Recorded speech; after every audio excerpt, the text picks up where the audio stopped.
Drop-down lists. What are they and why should stage managers use them? They're preset options that you choose from instead of typing. Using them ensures efficiency, speeds up data entry, reduces errors and makes filtering a breeze. So let's dive in and create some drop-down lists. What I have here is a very basic props list, and props lists can be prone to errors, typing errors particularly. So let's go ahead and tidy this up a little bit.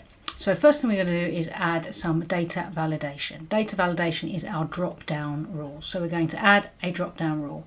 So the first thing we need to select where we want it to apply. So let's start with a simple one in the rehearsal props list. Select the area you want it to apply to. Click OK. Now if we want it to go on indefinitely, we can remove the number from the bottom here, so it just goes from G2 to G. We want it to be a drop-down box. So we're going to type in our first option.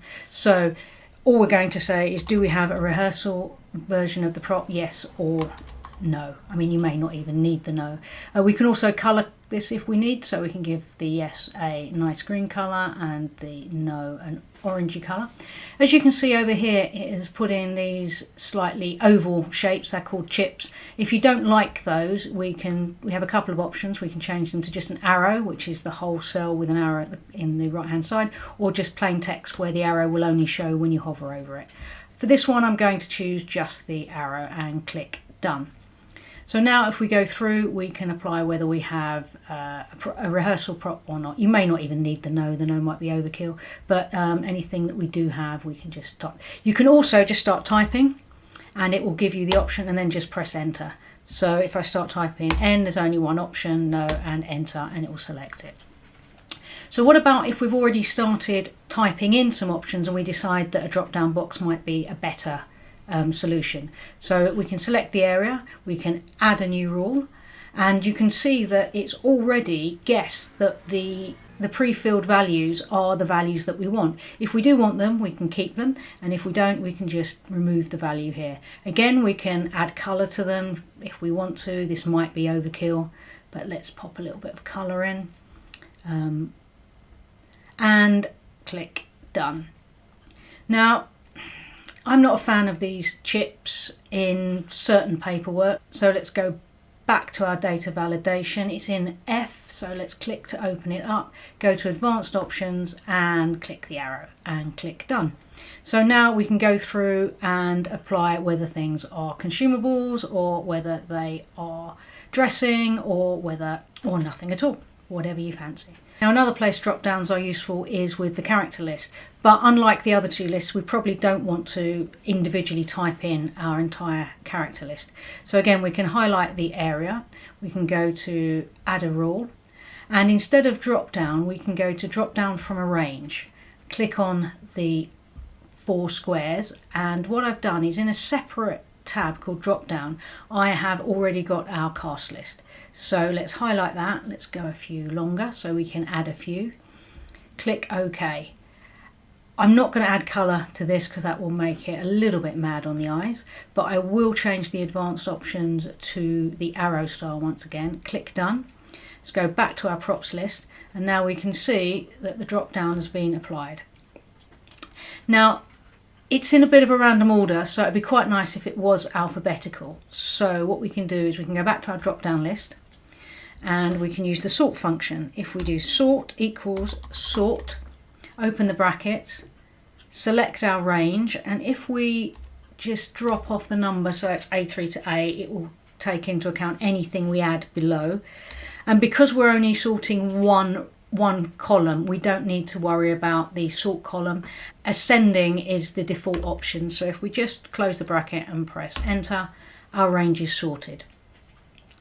So if I were to add another character, say Mike, he would be added in alphabetical order. So we need to go back to our props list.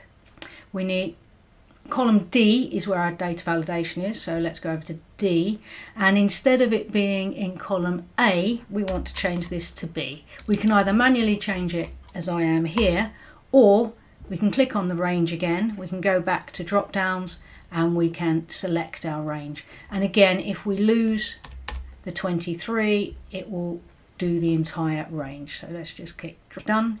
Let's go back to our props list. And let's just double check. Yes, it is just going B to B, so click done. What you can see here is some of these have got a red triangle in the corner and states invalid, and that's because that is an incorrect spelling of Charlie. So if I just start typing now, I just get the one option to choose from. And again, we've got another spelling mistake here, Augustus. So there we go. And then I can carry on adding my props and adding my people. So if I just click in here, I can select from the list, or I can, if I know who it is, I can start typing. So let's put Michelle there. And that's how you create drop-down lists. So say you've been populating your props list and you realise you need to add another character or another option in your categories. So a couple of ways to do this. If your list, as in the cast list, is coming from a range, if we were to just click the pencil here, we can see that a drop down is coming from a range here. So by adding to that range, it will automatically just be added in for us. So let's add Mrs. TV.